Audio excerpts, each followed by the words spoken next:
Hello everybody and welcome back. In this video, we'll continue our focus on developing the UI for our chat page. So in the previous video, we had implemented the logic inside of our chat page, whereby which we had a bare bones structure for what our chat page was going to look like. And we also had added the ability to navigate from our chats page to our chat page once we clicked on one of the chats that the user was a member of. So now what I'm going to be focusing on in this video is just adding some UI elements to our chat page to make it appear more aesthetic and appealing, and add some more functionality to it as well. So with that said, let's get into it and let's see how we're going to be doing it. So in my build UI function, for now I'm returning an empty scaffold, and what I'd like to do is that instead of returning an empty scaffold, I'd like to return the top bar plus something in the middle plus the message form at the end. So what I'd like to return, if I go to the completed application, wait for it to load up, go to a Firebase chat, is this type of a UI. So I have this top bar. Following the top bar, I have this kind of UI for our messages in a list view, and then I have this form message. So I think in this video we can focus towards creating the top bar. So let's get going. So the first thing that I'm going to do is that inside of my scaffold, what I'm going to do is that I'm going to define the body attribute, and the body is going to be a single child scroll view. And the reason we're going to use a single child scroll view is going to become apparent later on in the videos, and I'll detail as to why we need to use it. But just a single child scroll view, what it allows us to do is that it allows us to have a single child, but we can scroll on that child and we can move them up or down. And then I'm going to define the child for our single child scroll view. So the child is going to be a container, and this container is going to house all of our UI components. The first thing I'm going to do is that I'm going to define some padding for my container, and the container is going to have padding of edge insets.symmetric, and from there I'm going to define the horizontal padding. So the horizontal padding is going to be the device's width, and then I'll multiply that by 0.03, and then we're going to have the vertical padding, which is going to be the device's height times 0.02, and with this I'll add a comma and do Alt-Shift-F. Now that the padding for the container is defined, I'm going to define the height, which is going to be the device's height. With that, I'll also define the width, which is going to be the device's width. And with this, the next thing I'm going to do is that multiply the device's width by 0.97.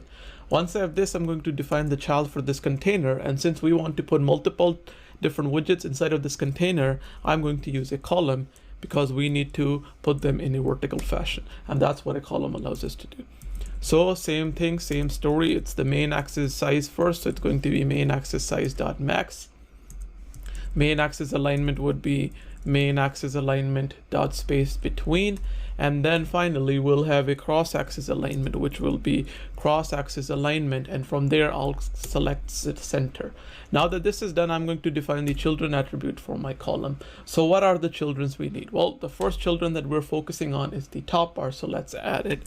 So make sure that you've imported the actual top bar widget file, and from there you should have access to the top bar widget that we had created in the previous videos.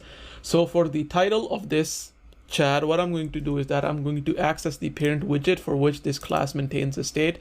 So the chat page state class maintains the state for chat page. So if I use the this keyword and then dot widget, I should be able to access the chat page class, and from there I'm going to access the chat property, which is existent on this class, as you can see here, and from there I'll access the title function, and that's going to be the actual title for our top bar. Now that this is done, the next thing I'm going to do is that I'll define the primary action for our top bar. So the primary action is going to be an icon button, and the icon button is going to have an on pressed call and an icon. So what I'll do is I'll switch these inputs, and I'll say that first I'll define what the icon is going to be, and the icon is going to be of type icon, and then it's going to be icons.delete.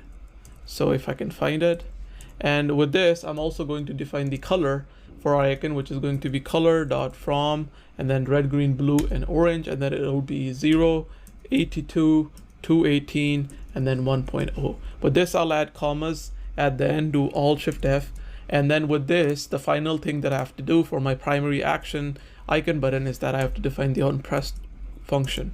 And with this we are good to go, and I'll do Command save. And it's going to give us an error saying that the field hasn't been initialized device with. So I'm going to pretty much go down to where we have our chat page state, and I'm going to make sure that we're assigning something to our device height and width, which we're not doing for now. So before I reload my application inside of my build function, I'm going to say that the device's height is going to be equal to, and then I'll use the same thing that we do a lot, which is media query, and I don't know why it auto completed to this, but dot off, and then from there I'll pass in the context to it, and then say that we need to extract the height from the size. And with this, I'll just copy this line of code, I'll paste it back, and I'll say that this time it's going to be the device's width, and we'll set that to width instead of height. And with this, I'll do command save, and if I restart my application, hopefully the error should be gone. Yep, as you can see here. So our top bar still requires a bit more tweaking, but it's getting there. So now that we have the primary action defined, what I'm going to do is that I'm going to add a secondary action as well. For now, we actually can go back to the previous page, we're kind of sliding to the left, from the left side to the right. But what I'm going to do is that I'm going to also add a button here, which is going to allow us to navigate back as well. So you have two options to actually navigate back. So now with the primary action done, what I'm going to do is that I'm going to define the secondary action for my top bar, and I'm going to copy this icon button, and I'm going to paste it in. And this time our icon button is not going to be icons.delete, it'll be icons dot and then arrow back. So I don't know why it's not doing that, but arrow back. And the color is going to be the same. And for the on pressed, what I'm going to do is that I'll do command save first just to see the UI changes, and then we'll discuss what the on pressed is going to do. So for now, I'll leave the on pressed function to be empty, and later on we'll come and add the functionality to it. So now with this done, what the last thing to do is to actually decrease the size of our title. So for that, it's very easy. I'm going to go to my top bar widget that I'm rendering, and I'm going to change the optional font size parameter that we pass in, and I'll set the font size to be 10 this time. Do command save, restart the application, and you're going to see that now if we click on this chat, we are taken to this chat page. We can go back. Right now the button doesn't work, but we can like slide to go back. And if I click on this other chat, then we get this other chat with the name updated as well. So with that, thank you for watching, and I'll catch you guys in the next video.